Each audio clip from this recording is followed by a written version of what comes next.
Magandang araw mga kagabay, ngayon po ay June 3, 2024, araw po ng Lunes. Napakaganda po ng ating ebanghelyo sa araw na ito sapagkat pinapaalalahanan tayo sa ugaling pagiging ganid at sakim. Ano po ba ang gawain ng isang taong ganid at sakim? Kinukuha nito kahit hindi para sa kanya. Nilalamangan ang kanyang kapwa-tao. Katulad na lamang ng sinabi sa Gospel, napakaganda po ng halimbawa at talinghagan ng Panginoon. May isang nagtanim ng mga ubasan, pagkatapos magtanim, iniwan nito sa mga tao, katiwala at siya'y umalis. Nung dumating na ang panahon ng ani, pinapunta niya ang kanyang mga tauhan para kunin ang kanyang parte.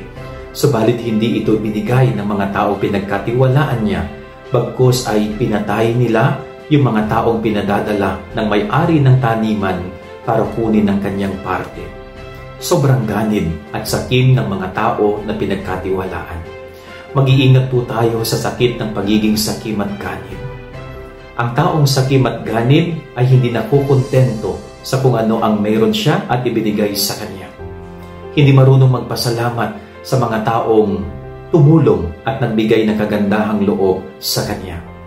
Diyan po tayo pinag-iingat ni Jesus sa ugaling ganyan.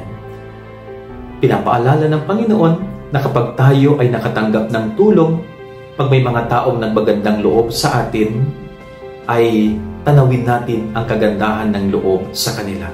Huwag natin silang lolokohin, huwag natin silang aabusuhin. Maging mapagpasalamat pag may mga taong nagmamagandang loob sa atin. At suklian din natin ng kagandahan ng kalooban. Yan ang ating gabay aral kay maghapon. God bless po sa inyong lahat. Pagpalain kayo ng Panginoon.